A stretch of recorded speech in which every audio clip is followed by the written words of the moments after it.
ఈ లోకంలో కూడా మనకు ఎవడు విరోధి?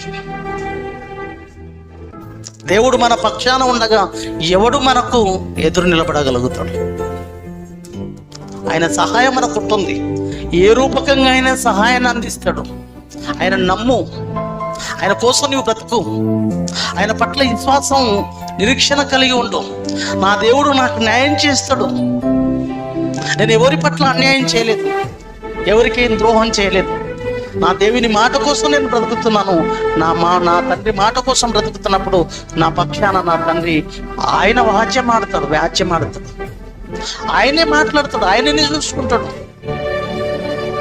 ఏ అధికారైనా వచ్చి మన పక్షాన నిలబడగలుగుతాడు. అది దేవుడు కెపాసిటీ. అది దేవుడు తలుచుకుంటే మన పక్షం అయిపోతే, ప్రపంచం ఒక పక్షాన ఉన్న దేవుడు మన పక్షాన ఉంటే ప్రపంచం ఏం చేయలేదు ప్రేమ. అది వినివర్ల అటువంటి ఉన్నతమైన స్థానాన్ని దేవుడి నుంచి మనం దక్కించుకోవాలి.